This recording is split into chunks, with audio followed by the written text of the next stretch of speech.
Hello and welcome to Down to Earth with Terry Virch, where we talk about what matters down here on planet Earth. And today I want to talk about energy prices, and it's going to be another monologue. It's such an important topic. If you haven't checked the news in the last few weeks, the price of gas has been a hot topic. And so I want to talk about this.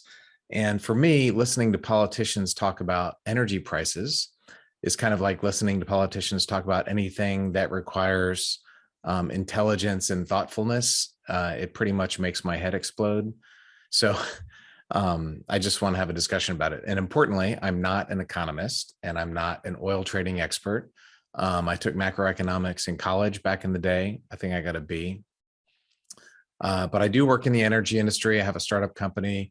I do some other things for the energy transition sector. So I just want to talk about it at the basic fighter pilot level, not advanced expert level, to try and bring some reality into what we're hearing today, because I'm hearing a bunch of kind of nonsense on TV. So is gas shooting up because Joe Biden is evil incarnate, as my Republican friends like to say? Or is it going up because of Putin, as the Democrats like to say? Is it because of the Keystone pipeline? Is it because of QAnon? I mean, there's all these different ideas out there. What's going on? So first of all, I think to talk about this intelligently, let's just review the basic economic principle of supply and demand. Basically, if you've got a market and supply goes up and demand's the same, the price is going to drop. If supply goes down and demand is the same, price is going to go up. And the same thing, if you make the same amount of stuff and demand goes up, price goes up. If you make the same amount of stuff and demand goes down, the price will go down. And we've seen this in play a lot in the last couple of years with COVID and demand going up and supply going down and all this craziness. It's just basic supply and demand. And it's important to understand that the oil price is a global price. And we've been hearing this in the news. It's not like Americans have one price and the Europeans have another price and the Saudis have a different price. There are differences. Here in Texas, we have West Texas Intermediate. That's one of the benchmarks. The Brent crude is another benchmark. It's in the North Sea. So the price, there's always a spread difference between West Texas and Brent and others. And I'm definitely not going to get into that. I don't understand all the details of that, but the prices are usually pretty similar, within dollars per barrel, not tens of dollars per barrel. And so to research this piece, I went and I looked at the global price of oil over the last 50 years.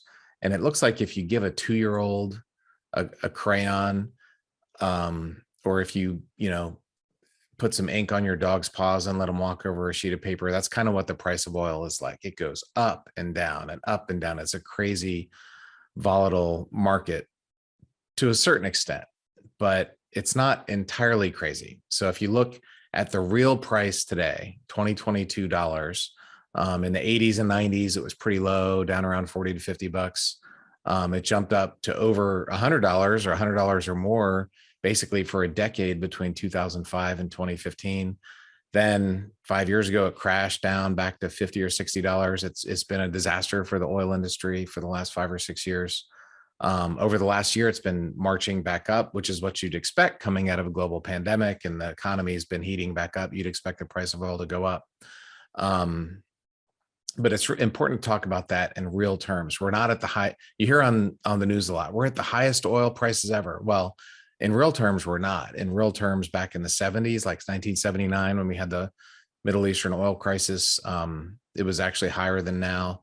And like I said, between 2005 and 2015, it was $100 or more for a decade. It got up to $180 a barrel in real terms. So we're not at the highest ever. We're at high prices, but for what we have, it is what it is. So in the last 3 weeks, all of a sudden it went up by 50%. I think it shot up to over $120 a barrel. And why is that? So I think it comes back to the global nature of this. If you look at if China suddenly needed more oil, that would cause the price of oil to go up in America. If Europeans suddenly didn't need as much oil, that would cause the price of oil to go down in America. So this global nature is something that you really need to understand. Another thing, what you see is the price of gas on the corner by the gas station. And there's a difference between how quickly the price of crude oil changes and how quickly that price at the pump changes. The local gas stations and refiners would tell you that it takes time for them to buy a barrel of crude oil and then to refine it and have it shipped to gas stations and so on. So there's a lag in time between what the price you see at the pump is and what the price of oil is. But anecdotally, and I don't have any data, but man, I've sure noticed this personally for the last 10 or 20 years. It seems every time the price of crude oil goes up, the next day gas is more expensive. And every time the price of crude oil goes down, a few weeks later, the price of gas goes down. So I don't know if that's real or not, but it sure does feel like that as just an average guy consumer. But back to, let's talk about what this is all about, is what happened in Ukraine when Russia invaded Ukraine.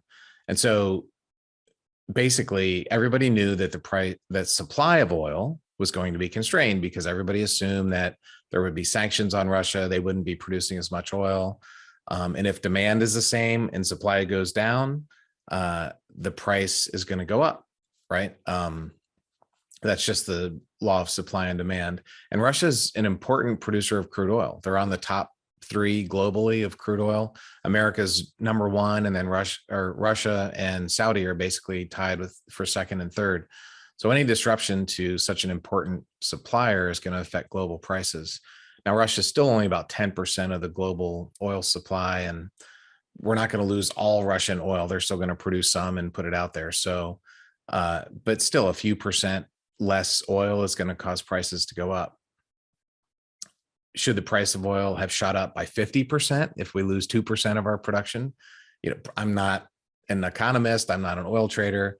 I'm just a fighter pilot, but I think the answer is probably no. The reality is that there's traders that set these prices that are buying and selling oil in commodities markets. Traders tend to be an emotional group. They tend to overreact. And my oil insiders have told me that a lot of this was just emotional traders pumping up the price. And as we saw, oil has come down a lot in the last week. It really shot up, and then it kind of quickly stabilized, which is what I said it would do. I said, this is just an emotional overreaction. And it came back down pretty quickly within a week. It's still up in the 90s as I'm recording this. So it's still a lot more expensive than it was a year ago. But it's not at historically high levels. It's not at the highest historical levels.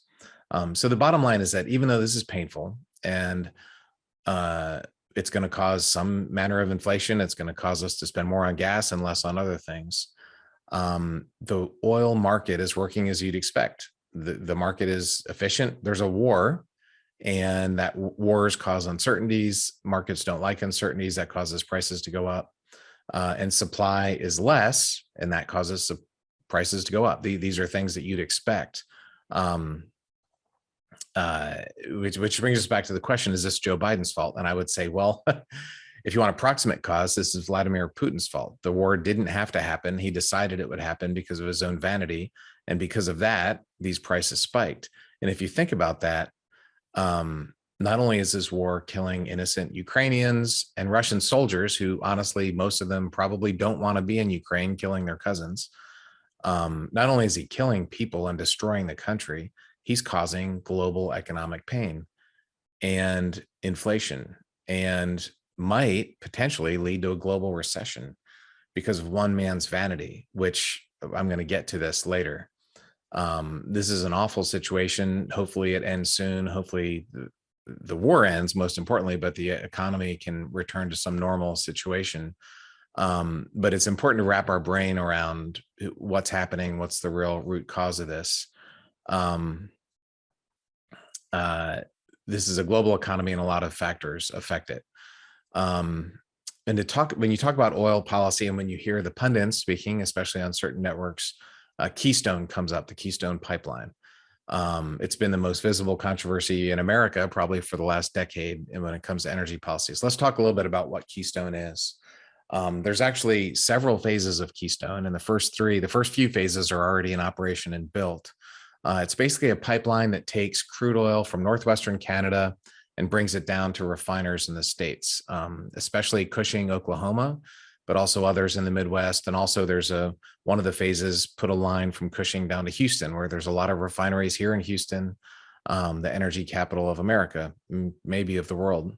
And the big controversy was that the Keystone XL phase, which was like the most recent phase, which would have just expanded the overall capacity, got canceled. It was going to happen, and then it got canceled in the Obama administration, and then the Trump put it back on, and then Biden's first thing was to cancel Keystone XL. And what does that mean? Well, the oil that they produce up there in Canada, they call it's sandy ground, shale, tar. There's different words they use for it, but the oil they get out of Canada is heavy crude, and heavy crude is basically viscous. It's thicker like molasses, unlike light crude, like what we make here in Texas and in West Texas. And so you need certain types of pipelines for heavy crude, but most importantly, you need certain types of refineries for heavy crude. And we have those here in the States. A lot of the refineries in Houston are designed to work on that heavy crude. So in order to get heavy crude that we don't make here, we have to import it from places like Venezuela. Venezuela is one of our top importing nations for crude oil. We also get it from Saudi, Nigeria, and other countries. And so it's in their interest to not have a Keystone. So if you think about it, countries like Venezuela and others don't want us to have Keystone. They're lobbying against Keystone so that they can sell their crude here in the States, which is an interesting conflict of interest. And it leads to the question, would we rather be buying Canadian oil or Venezuelan oil or Nigerian oil or other oil from the Middle East? I think most of us would say we'd rather be buying Canadian oil. It's also important to note that the Keystone pipeline doesn't really change how many barrels of oil. Most people are going to drive the same number of miles. Amazon is going to deliver the same number of packages. Industrial processes are going to use the same amount of oil if there's a Keystone pipeline or not. So it doesn't change how many barrels of oil are consumed, and therefore how much pollution is made, because oil is polluting, it's bad for the environment. We're not changing that at all by having Keystone. What we are changing is that we're shipping it in a pipeline, which is very efficient. If you don't ship the oil in a pipeline, you ship it on railway. It's called crude by rail, and that's a lot less efficient. It's a lot more expensive, so that raises prices, and it pollutes a lot more. There's a lot more greenhouse gases emitted when you do crude by rail than when you do crude by pipeline. And so that oil is also not going to make its way down here to Houston to get refined. It's probably going to go to a Canadian port and be shipped to China to be refined there. So the real effects of canceling Keystone, I think there's really three things. First of all, it increases greenhouse gas emissions because we're shipping the crude inefficiently versus in an efficient pipeline. It increases the cost of crude because crude by rail costs more. It's, I don't know, 40 cents a gallon to ship or whatever. And a pipeline is a lot cheaper than that. It's not really affecting global prices that much. Keystone is like 1% of global oil production or maybe less. And so I don't know. I'm not an economist. I don't want to, speculate specifically, but I guess it's pennies per barrel and not dollars per barrel. It increases the cost a little bit, not a huge amount.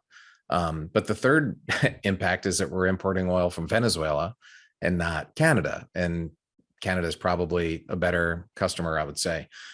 So I don't think it was smart to cancel Keystone. But when there's so much uncertainty and when our policies in America swing so dramatically from Republican to Democrat, as a businessman, I'm not going to invest in something that has no political stability and no reasonable expectation that it's not going to get canceled in another 4 or 8 years. And that's the real problem with this. But it's not the cause of $4 or $5 a gallon gas or $6 a gallon gas if you live in California. I was just out there last week and gas is more expensive in California than it is in Texas. But this really brings us back to the much bigger question of what kind of energy policy should we have?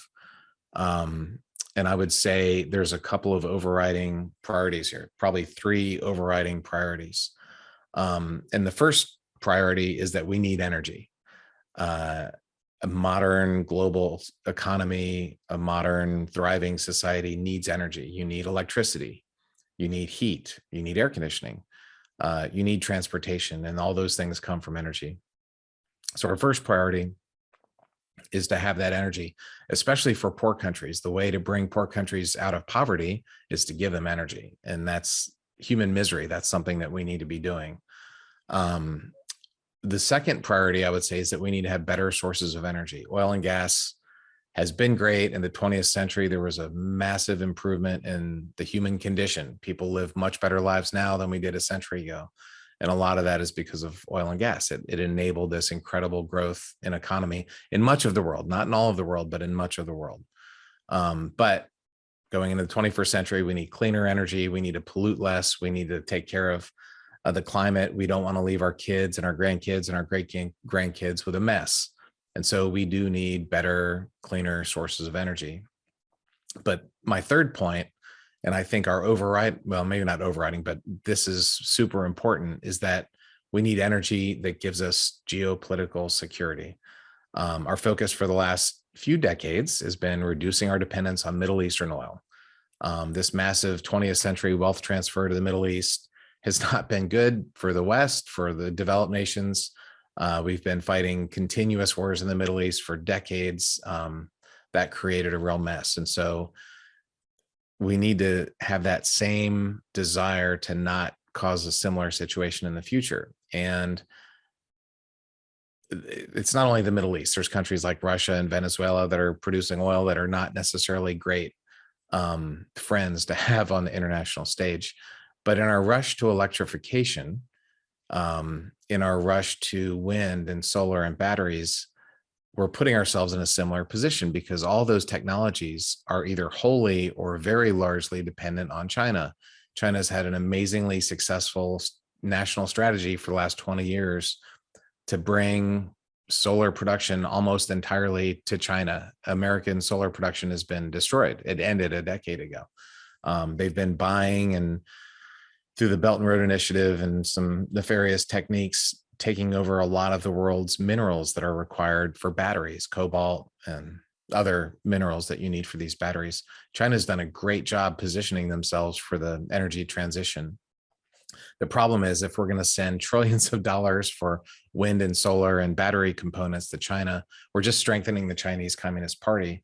And in the long run, that's not good for freedom. It's not good for democracy. It's just not where we want to be. So as we move into this era of any energy transition, we need to keep that concern front and center. Just ask, this is terrible, just ask our Ukrainian friends. When an authoritarian dictator invades your country, you're not worried about climate change. You're not worried about the environment. You're just worried about surviving. Security is the overarching concern. And as we move into clean energy and renewable energy, we need to keep that in mind. We need to be able to make those technologies in the West, in countries that are not authoritarian, in countries that have basic democratic principles. America, others like Mexico, Korea, all around the world, you could find lots of great manufacturing partners. They should not be in authoritarian, aggressive countries, in my humble opinion. So back to the question, why did the price of gas shoot up so much? Well, if you listen to one news network, you'll be told it's Joe Biden's fault. Like we've seen, that's not entirely true. I'm not defending him or the Democrat policy on energy, especially about oil and gas, but it's just not intellectually honest to blame him for these price hikes that we've had. Even if you listen to MSNBC or CNN or other networks, you've probably heard that this crisis has shown us we need to be less dependent on oil. We do, I agree, but we need to keep the cost in mind, and that less dependence on oil and gas should not mean more dependence on China, because in the long run, that'll be worse for us. We just need to make sure that those clean, renewable energy technologies can be made in America or other states, like I talked about, that share our values. And it's important to keep that in mind at the forefront of our 21st century energy policy. And with that, that is my monologue about oil and gas, or about gas prices at the pump. I hope you enjoyed it. If you like Down to Earth with Terry Virch, please subscribe and please give me a rating, and we will talk again soon. Bye-bye.